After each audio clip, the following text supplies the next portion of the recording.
El libro Apocalipsis es un libro que ha sido diseñado para los tiempos de crisis.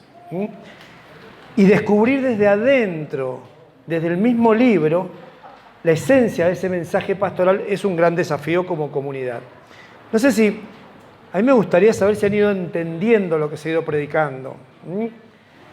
Yo le decía entre semana a uno de los chicos, le decía, para entender Apocalipsis, por ahí hay que tratar de borrar un poco los símbolos que tiene, las imágenes esas que tiene que por ahí un poco nos confunden, pero que en el tiempo de la escritura de este libro eran necesarias, por las persecuciones, por todo esto que tenían que resistir las personas que habían entregado su vida a nuestro Señor Jesucristo.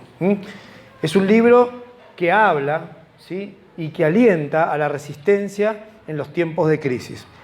¿Qué es lo que tenés vos ahí en tu mano? Dice, vamos a hacer un poquito de pie en esto que yo les he entregado. Hay un montón de símbolos que aparecen en el libro que por ahí no han podido ser resueltos. Pero hay algunos símbolos básicos que sí han podido ser resueltos y que se los he brindado para que ahora cuando entremos en el texto, a ustedes les ayude a comprender qué significaba cada uno de estos símbolos. Por ejemplo, la numerología o los números en la Biblia siempre fueron importantes. Siempre el pueblo de Israel usó los números para determinar cosas. Ahora, ahí dice que nosotros no tenemos que tomar estos números con su valor absoluto o su valor aritmético, porque si no metemos la pata. ¿Y cuántos han metido la pata, sobre todo en estos últimos tiempos, diciendo, miren que viene el fin del mundo, y yo calculaba, y que el asteroide, y que bueno, de esas cosas que hemos venido más o menos hablando. Ahí tenés, por ejemplo, el número 3,5, cada vez que dice 3,5, se está refiriendo a la mitad de 7. 7 es el número perfecto. Dice, el número 3,5 es como la imperfección, el tiempo de persecución, el mismo sentido para 42 meses o 1260 días. El número 4 habla de la humanidad, de todo lo creado, de la tierra, de los puntos cardinales. Vamos a ver más adelante, no en este capítulo, pero en el otro, vamos a ver cómo un ángel sujetó los vientos de los cuatro puntos cardinales. Y ya cuando habla de 4, está hablando de la totalidad, de lo que se refiere a la extensión de la tierra. Después tenés el número 6, ¿sí?, que es 7 menos 1, es un número imperfecto, es un número que muchas veces se le ha asignado a la humanidad, al hombre, cuando intenta vivir con sus propias fuerzas. Después tenemos el número 7, que es el número de lo completo, de la perfección. El número 12, que hace alusión al pueblo de Dios. Vieron que hay dogmas, hay doctrinas que dicen que solo se van a salvar 144.000 personas y que los demás van a dormir. O sea, van a estar en un estado de quietud, de inconsciencia. Bien, si nosotros multiplicamos 12 por 12 tenemos 144.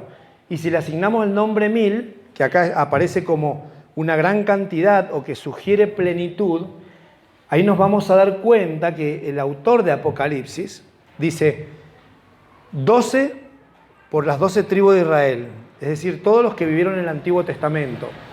12 sobre los pilares que se fundó la iglesia, los 12 apóstoles. 12 Antiguo más Nuevo Testamento, más todos de aquella tribu, lengua, raza o nación que han sido lavados por la sangre del Cordero, todos esos van a formar el pueblo nuevo de Dios. ¿Vieron que no? ¿Vieron que es muy fácil cuando no hay una exégesis o una interpretación caer en el literalismo? Y decir, vos imaginate cómo te caería vos cuando decís, che, la verdad que se van a salvar 144.000. De acá me cruzo al boliche de ahí, ¿o no? Nos vamos de parranda. ¿Para qué si son 144.000, Adrián? Imagínate. ¿Viste cuando vas a sacar el número? A mí me pasó, cada vez que hacen un sorteo, saco un número, nunca me saco nada. Imagínate si voy a entrar en los 144.000. ¿O no? Bien. Bueno, todo esto es una ayuda para cuando ustedes vayan leyendo, vaya también abriendo un poco el entendimiento. Hay símbolos cromáticos, ¿sí? Por ejemplo, los colores también tienen un significado. Tenés el color blanco que habla de pureza. Una parte del Apocalipsis va a decir aquellos que estaban con sus vestiduras blancas porque fueron lavadas por la sangre del Cordero. Y voy a decir, o sea, blanca, pero las lavaron con sangre. Qué cosa rara, ¿o no? Tendrían que ser rojas. Bien. No, de arriba no. Tendrían que ser rojas, ¿o no? Bien. Bueno, todas esas cosas nos van a ayudar a la interpretación. Está hablando de que aquellos que han sido comprados con la sangre del Cordero, aquellos que asumieron que Cristo los había llamado y son parte de ese corazón de papá, bien, todos esos están como un estado de ala total, blanquitud total, lavados por el lavado de los pecados, de los errores. Tenemos el color rojo relacionado con la muerte, el color negro. Hay diversas interpretaciones, ¿sí? Impiedad, muerte, desgracia. Hay muchas iglesias que, por ejemplo, no dejan que nadie se ponga color negro, porque dicen que el color negro es del diablo o cosas así. Bien, bueno, cuando caemos en lo literal, metemos la pata. Y si intentamos entrar a este libro con lo literal, menos. Varios demonios tenemos acá de negro, ¿eh? ¿O no? Bien. Y hay otros símbolos importantes. Por ejemplo, cuernos, ¿sí? Que dan eso. Está en el libro también de Daniel, ahí yo te lo he puesto. Cada vez que habla de cuerno, habla de poder, ¿sí? Habla de que hay poder. Vamos a ver una imagen que dice, pero este cordero tenía los 7 cuernos, dice. Y uno se imagina, debe ser bastante deformado el pobre cordero, ¿o no? Después habla del cordero, que es el símbolo para referirse a Cristo, y habla de algo muy importante que es el mar. ¿Cuántos amamos el mar? Todos. Betty, las playas de La Serena. ¿Cómo no vamos a amar el mar? Sin embargo, dice, cuando viene la Nueva Jerusalén, dice, y ya no habrá más mar. Porque el mar, para el pueblo de Israel, que había sido un pueblo de pastores, pero nunca había sido pueblo de navegantes y todo eso, el mar era la muerte, era lo malo. Ellos cuando los perseguían los egipcios, ¿con qué se enfrentan adelante? Con el mar. Entonces Dios tiene que abrir el mar y quienes quedan todos adentro de ese mar, todo el ejército de los egipcios queda ahogado, mueren ahí. Había un desafío. Por eso también van a encontrar en el Apocalipsis, dice, y le pidió al mar que devolviese a todos los muertos. Fíjense en que cómo estos símbolos también son herramientas para que nosotros interpretemos. Mirá, si me pones en una de las diapositivas ahí de las primeras, vamos haciendo, no sé si se han dado cuenta que vamos haciendo como un escalón, ¿sí? Nos metimos en el capítulo 1, donde nos presentaba el prólogo, donde nos decía que eso iba a ser la revelación de Jesucristo, que el propósito del libro era revelarnos una persona. Esa persona es Cristo. Luego aprendimos el sábado pasado que para que pudiésemos entender cuando Dios quiere hablarnos en medio de la crisis, es necesario que hagamos ajustes a nuestra vida. No podemos seguir viviendo desinteresadamente como vivía la iglesia esta, donde no eran fríos ni calientes, donde no tenían nada, absolutamente nada bueno para rescatar, y pretender que Dios nos revele o nos acompañe en medio de la crisis para que nosotros tengamos paz y calma. Entonces fíjense en cómo es progresivo el libro. Del capítulo 1 pasamos al capítulo 2 y 3, donde Juan tiene la primera visión. Dice que de repente estaba en el día del Señor y cayó como muerto y fue tomado en el Espíritu. Y él vio en la imagen, vio 7 iglesias. Y el ángel lo acompañaba, hacía como una especie de pastoral, lo tomó del hombro, le dijo, bueno, vení que te voy a mostrar ese abrazo que nos da papá cuando nosotros estamos ahí por entrar a las crisis, y nos muestra muchas veces un estado para que nosotros podamos hacer algunos ajustes. Después vamos a ver que hay como un escalón, no sé los chicos si me pueden poner el PowerPoint. Bueno, ustedes lo vieron también en la semana lo que le compartía a través de la comunidad. Vieron que hacía como un escaloncito y después venía una subida y una nueva puerta. Ya habíamos hablado de la primera puerta, ahora aparece una nueva puerta. Y esto es lo que se considera en el libro del Apocalipsis la parte final. ¿Sí? Como si estuviese dividido en tres partes. Ya entramos en el primer escalón, luego subimos al segundo donde el Señor nos pide que hagamos ajustes para que Él pueda hablarnos. Y ahora en este tercer escalón, Juan lo define como que el ángel lo toma y le dice, ven, sube. Si me acompañan al texto, lo vamos a entender un poquito mejor. Capítulo 4 de Apocalipsis. Han repasado la palabra, ¿no? En la semana.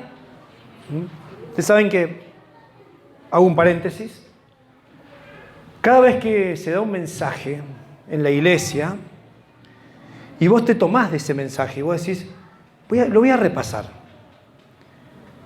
Y lo meditás y lo volvés a leer y lo volvés a meditar, tenés un tiempo de calma, lo reflexionás. Es como que vos vas armando un gran rompecabezas, donde de repente empezás a tener la certeza acerca de quién es Dios. Muchos de los cristianos de este tiempo, contemporáneos a nosotros, de esta actualidad, no saben quién es Dios. Dicen, de labios para afuera, que aman a Dios, pero cuando viene la crisis, no lo pueden entender. No sabe por qué te pasa esto, por qué de repente caes como en un vacío. Es porque nunca terminaste de completar el rompecabezas. Nuestra sugerencia es practicar la palabra. Practicala todas las semanas. Lee, porque de en medio de la palabra, del texto bíblico, Dios te va a hablar. Amén. Apocalipsis 4.1 dice, después de esto, después de que recibió el mensaje de la iglesia, dice, vi una puerta abierta en el cielo. Una puerta abierta en el cielo. No aparece la puerta, porque era en la diapositiva anterior. Vi una puerta abierta en el cielo. Y la primera voz, ¿se acuerdan la que les habló en el primer momento? Vuelve esta voz. Dice, y la primera voz que yo había oído, como sonido de trompetas, que hablaba conmigo, decía, sube acá, ven, sube, y te mostraré las cosas que deben suceder después de estas. Fíjate, te está sacando del nivel donde nosotros podemos percibir las cosas naturales. Te está invitando a que subas y puedas tener una mirada como la que tiene Dios. Porque los problemas, en el medio de las crisis, solamente se tienen que mirar desde la perspectiva divina. Porque si vos la mirás desde la perspectiva humana, te vas a desilusionar. Vas a decir, no, esto que me está pasando es muy pesado. Esto que me está pasando no lo puedo soportar.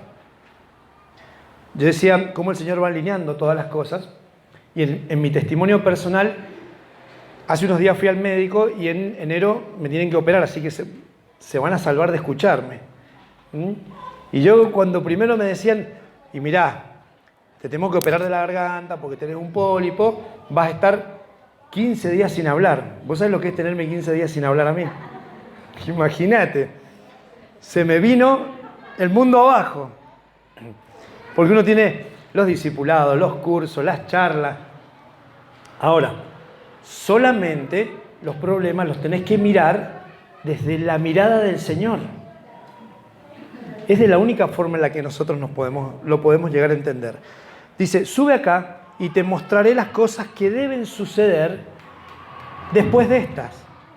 Es decir, que el Señor tiene la revelación de las cosas que nos pasan, que nos afectan en las crisis, e incluso la solución. Viste que cuando vos estás en el medio del problema, vos decís, no encuentro salida. Bueno, el Señor la tiene. Ahora, tenemos que ir siguiendo paso a paso y aplicando las herramientas que el Señor nos da para que nosotros comprendamos cómo debemos aprender a mirar esas crisis. en el tiempo de dificultad.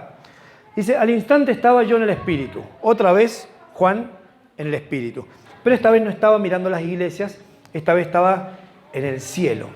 ¿Qué se imaginan que era lo primero que se puede ver en el cielo? Nubes. Te voy a dar cuando llego a la casa. Nubes. El trono. El trono.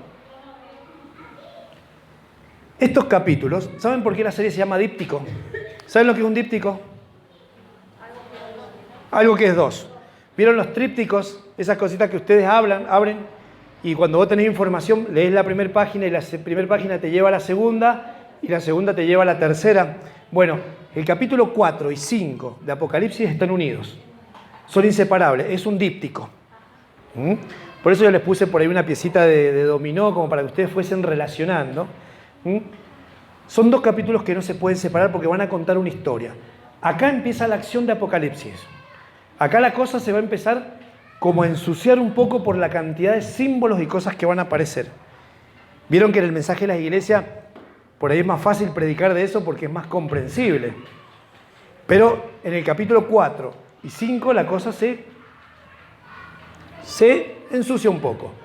Pero lo principal que nosotros tenemos que mirar en estos dos capítulos, que el elemento principal de estos capítulos es el trono. ¿Sí? Aproximadamente entre unas 14 y 15 veces aparece la palabra trono en el relato.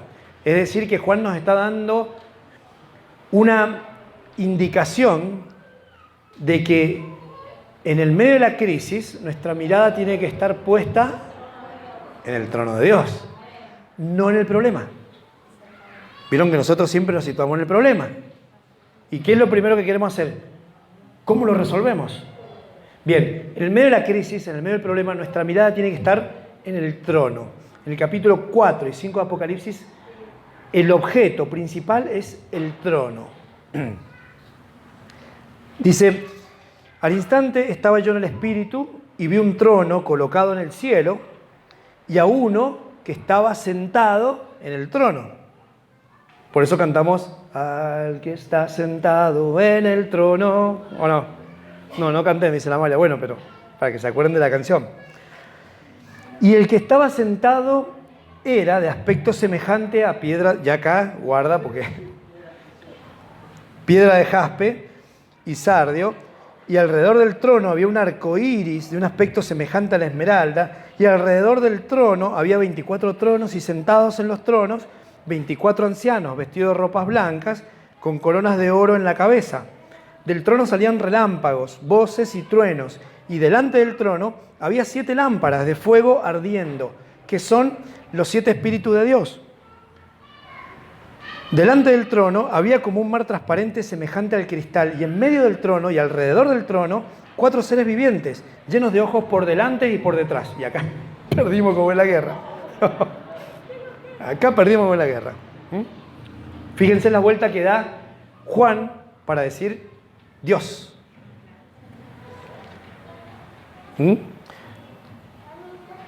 Acuérdense que puntualmente en el contexto histórico de este libro se les estaba exigiendo a los cristianos que la única persona a la cual tenían que adorar era al emperador de Roma. Claro, por eso ellos no podían decir literalmente Dios. Acá, el que está en el trono no es el César, no es el emperador romano. Acá el que está en el trono es uno que está sentado en el trono.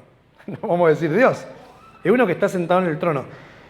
Y que puede, miren, si hay algo que vos estudiás cuando vas al colegio, es la preciosura de la arquitectura romana, la belleza de la arquitectura romana, la forma en la que los romanos construyeron la ciudad, lo grande del imperio, lo mucho que avanzó, todas las cosas que hizo Roma en la cultura, en cuanto a la arquitectura. Ahora, más bello que todo eso era el trono de Dios. Entonces lo que hace Juan es mostrar que este trono que va a ser el objeto de estos 2 capítulos es un trono que es totalmente bello, mucho más bello de lo que vos podés encontrar en otro lado. Pero aparte, está rodeado de un montón de cosas. Hay 24 ancianos. ¿Quiénes podrán ser? Las 12 tribus y los 12 apóstoles. En forma figurada, Juan está diciendo, guarda, porque este trono está contemplando al judío como al cristiano. Ojo que el rescate en tiempo de crisis viene para el judío como para el cristiano. Está dando también una idea de completo. Fíjense en cómo describe estos 4 seres vivientes. ¿El 4 qué significaba? La totalidad del mundo creado, ¿cierto? Es decir, que este trono, alrededor de este trono está todo lo creado. Es decir, que es un trono celestial, pero también es un trono terrenal. Es un trono que en algún momento va a volver y va a ser tan real como el trono del emperador en ese momento. De todo esto que yo te estoy hablando, que quizás te sirva más como para leer y comprender, vos siempre mantenete agarrado a la primera esperanza, que el Señor en estos 2 capítulos te va a mostrar lo que dice allá arriba. Te va a mostrar las cosas que deben suceder después de estas. Te va a dar claridad en las cosas que te están sucediendo para que vos puedas entender que quien está en control absoluto de todo lo que te sucede es Dios. Amén. Pero hay una clave.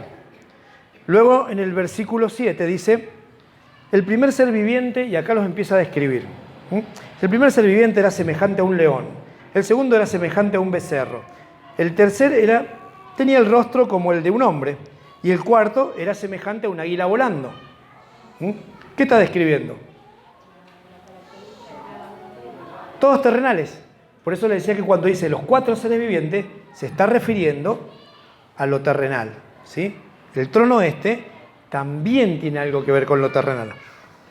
Y los 4 seres vivientes, cada uno de ellos, con 6 alas, estaban llenos de ojo alrededor y por dentro. Y día y noche no cesaban de decir, Santo, Santo, Santo. Es el Señor Dios Todopoderoso, el que era, el que es y el que ha de venir. Y cada vez que los seres vivientes dan gloria, honor y acción de gracias al que está sentado en el trono, al que vive por los siglos de los siglos, los 24 ancianos se postran delante del que está sentado en el trono. Fíjense que lo dice Dios. Y adoran al que vive por los siglos de los siglos, echan sus coronas delante del trono diciendo, digno eres Señor, Dios nuestro, de recibir la gloria y el honor y el poder, porque tú creaste todas las cosas y por tu voluntad existen y fueron creadas. Limpiemos un poco el capítulo 4. Todo ese menjunje de seres y los 7 espíritus, que es el Espíritu Santo, y todo eso que vemos ahí que se va poniendo entre medio, delante y que rodea el trono, solamente tiene un propósito. Y esto quiero que lo anotes, porque es un propósito que también el libro de Apocalipsis nos lo asigna a nosotros. En los tiempos de crisis, nuestra primera acción es adorar. Cuando te llegan los problemas, cuando las cosas se ponen feas, cuando te llega la depresión, cuando llegan los problemas económicos, cuando llegan los problemas sentimentales, cuando tenés problemas con tus hijos, cuando tenés problemas laborales, la primera indicación para que vos puedas entender todo lo que va a suceder después de ese tiempo es que vos adores. Si vos lo querés anotar ahí, el primer puntito es el propósito de todo esto. En las crisis, nuestro objetivo principal es adorar. ¿A quién? Al que está sentado en el trono. Es decir, a Dios. Tenemos tantos testimonios, los que hoy estamos acá y compartimos la palabra del Señor. Tenemos testimonios de las veces que hemos querido abordar nuestros problemas con nuestras propias fuerzas y nos ha ido bastante mal. Pero también tenemos muchos testimonios de las veces que hemos descansado en Dios.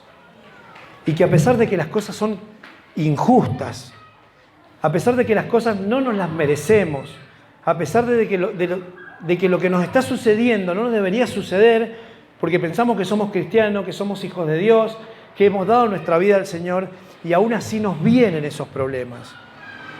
Cuando pase eso, lo primero que tenés que hacer es adorar. Adorar. Porque lo que el ángel le está mostrando a Juan es que el que está sentado en el trono está en absoluto control de todo lo que pasa. Amén. Cuando cantes la canción esta, al que está sentado en el trono, hacelo con esta perspectiva. Hacelo con esta perspectiva. Vamos bien, ¿no? Vamos que estamos entrando en la acción, porque ahora se va. Si recién se estaba complicando, ahora se complica más. Cuando recordemos el capítulo 4 de Apocalipsis, sabemos que el propósito de todo lo que aparece es dar adoración. Quizás en tu Biblia también lo encuentres así en letra mayúscula cuando dice: y no cesaban de decir noche y día, santo, santo, santo es el Señor Dios Todopoderoso.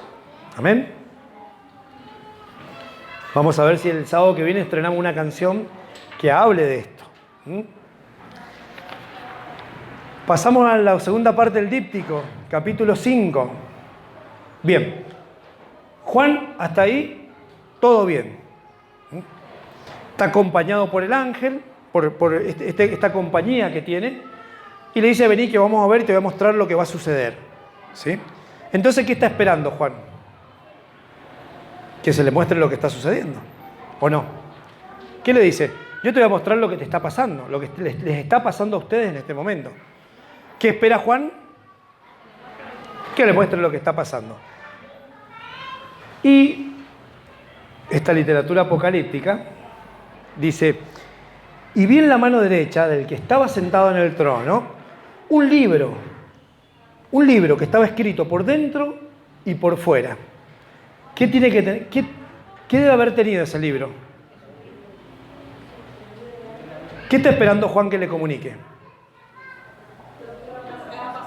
Lo que iba a pasar, lo que iba a suceder. ¿Qué tiene que tener adentro el libro? Lo que va a suceder. Entonces Juan tiene que tener todas sus expectativas ¿a dónde?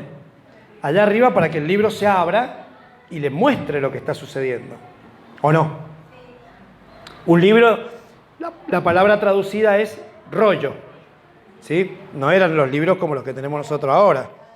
Eran tipo de esos que se desplegaban. Pero era muy particular este rollo. Y acá se pone aguafiesta Juan y dice: y vi un ángel poderoso que pregonaba... perdón. 5.1. Dice: un libro que estaba escrito por dentro y por fuera. Pero, ¿qué le había pasado al libro? Estaba sellado. Y para colmo, el 7, ¿qué es lo que significaba? Es decir, que es mejor que las cerraduras que hay, mejor que las cerraduras pirámides. ¿Viste esas bóvedas que le ponen los 7 cerrojos? Este sello no lo abría nadie. Y si Juan lo estaba pensando, ¿quién aparece en escena? Y vi un ángel poderoso que pregonaba a gran voz, gritaba el ángel: ¿quién es digno de abrir el libro y de desatar sus sellos? Y nadie, ni en el cielo, ni en la tierra, ni debajo de la tierra, podía abrir el libro ni mirar su contenido. ¡Qué macana! Pobre Juan. ¿Qué harían ustedes en el lugar de Juan?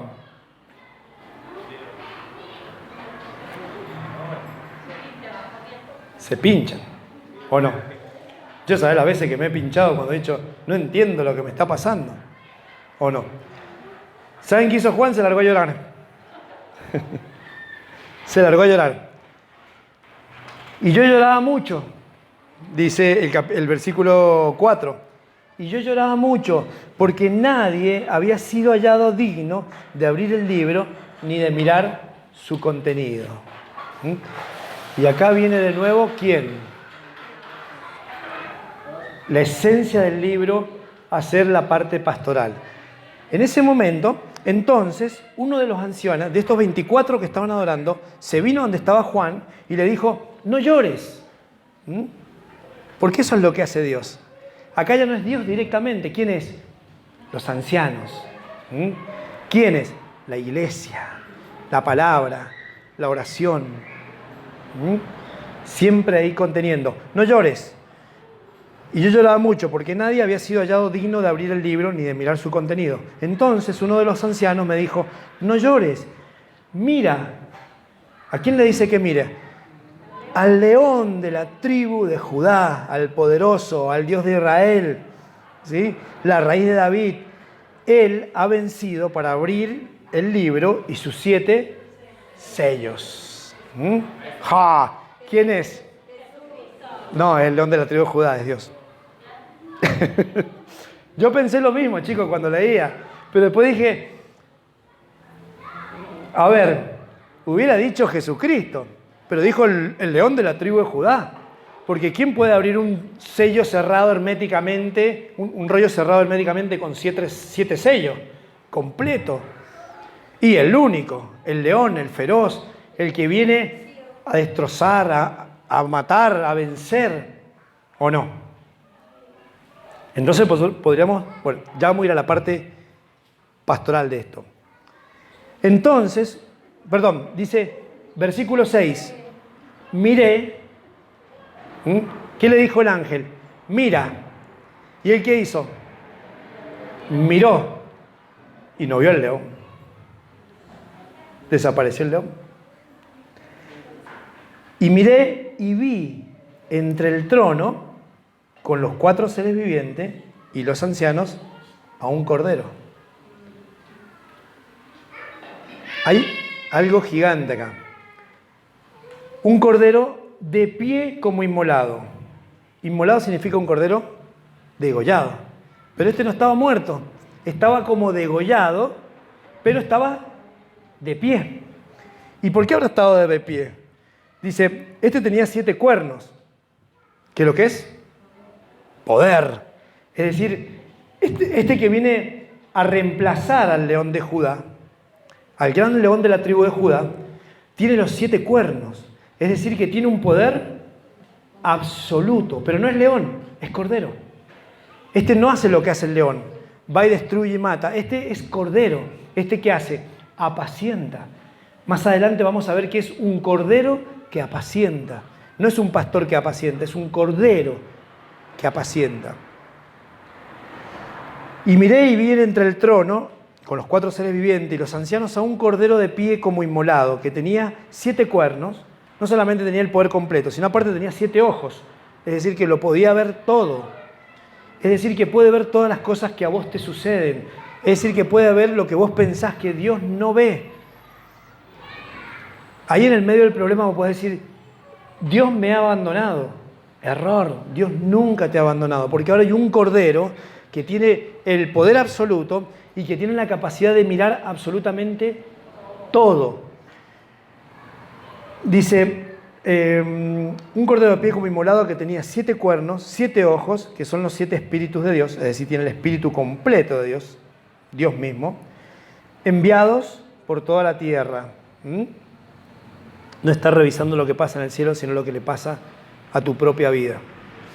Cuando tomó el libro, los 4 seres vivientes y los 24 ancianos se postraron delante del Cordero, y cada uno tenía una arpa y copas de oro llenas de incienso, que son las oraciones de los santos. Había uno anterior que creo que decía que en los tiempos de crisis, o sea, yo no te podría decir cuando las cosas te duelen o cuando las cosas me duelen, no llores. No te pongas mal, porque inevitablemente la situación te gana. Pero si vas a llorar, si te vas a angustiar, si te vas a poner mal, que sea sobre los pies del Cordero. Que sea sobre la confianza del Señor. Que cada cosa, siempre el Señor, cada vez que trae una palabra, nos prepara para algo nuevo. Quizás vaya a venir una crisis pesada, quizás sea una crisis liviana, Quizás sea algo que estés pasando en este momento. Pero recordá esto, no te angusties, no llores, no te pongas mal. Dios está en control. Y el Cordero que venció, quien conoce absolutamente todo lo que pasa a tu alrededor, Él tiene la capacidad y el poder de abrir los 7 sellos para mostrarte lo que está pasando en tu vida. Amén. Y cada vez que vos podés entender esto, cada vez que vos podés hacer esta palabra de Apocalipsis tuya, cada vez que vos podés pensar de que va a venir Dios y va a pisotear a tu enemigo y que lo va a borrar de un solo soplido, realmente lo que Dios te va a indicar es que mires al Cordero, es que mires a Jesucristo, es que seas como Él, es que cada vez que te vayas, que te tengas que defender de una crisis, de una angustia, de algo que te esté pasando, que puedas mirar que siendo como Cristo, que amando a Cristo, vos tenés una protección segura. Amén. Por eso, a partir del capítulo 5, todo se va a tratar del Cordero. Nos quedan 2 capítulos de Apocalipsis, ¿sí? Ya va a aparecer el dragón, la bestia, el 666, el anticristo. Esa que devora a la mujer que va a tener el hijo. Ya van a venir los ríos de sangre. Pero antes de que pase todo eso, si no entendés esto, realmente te vas a angustiar. Por eso Dios en el Apocalipsis, a través de Juan, nos muestra que Él puede en tu crisis escribir una nueva historia. Que esa crisis que pueda venir a tu vida puede dar comienzo a una nueva vida de confianza, a una nueva vida de fe. Las crisis de fe son necesarias. Si predicásemos un evangelio que no tiene sufrimientos, ¿cómo podría probar Dios nuestra fidelidad? ¿Cómo podría Dios probar que realmente nuestra fe es más valiosa que el oro? ¿Cómo podríamos decir que hemos aceptado la gran obra del Señor si no tenemos confianza en las cosas menores? Amén. Capítulo 4 y capítulo 5 es un díptico, es una historia, es la entrada a lo que se viene, que puede llegar a ser el caos o puede ser la paz total. Quizás en esta noche el Señor te trajo a este lugar o decidiste. Nosotros vamos a decir, yo decidí venir, pero la realidad es que Dios tenía preparado este momento. En estos tiempos donde todas las sociedades, la cultura, todos están en contra de los valores verdaderos, en contra de los valores honestos, de la honestidad, de la integridad, Dios nos ha dado un Cordero que ha vencido. Un Cordero al cual debemos imitar. Un Cordero que no nos dice, no lloren, no se angustien, sino lloren y angústiense. Pero basado en la confianza de que ustedes ya han vencido conjuntamente conmigo. Un Señor que en el medio de la crisis no nos abandona, que está ahí para decirnos, acá estoy. Dice Juan, amargado en la angustia de la crisis, y yo lloraba mucho. ¿Y cuántos de nosotros hemos llorado mucho? Y esas copas han recogido las oraciones de los tiempos que hemos llorado mucho. Y son adoración delante del trono. Ahora, solamente cuando se unieron tu confianza, las oraciones de los tiempos de angustia y tu corazón que dice santo, santo, santo, es cuando realmente pueden hacer una canción nueva, pueden hacer una historia nueva. Te aseguro que la crisis no va a volver a ser como fue. Ahora podés escribir un cántico nuevo, ahora podés escribir una historia nueva desde el medio del dolor. Amén. Te damos gracias, Señor.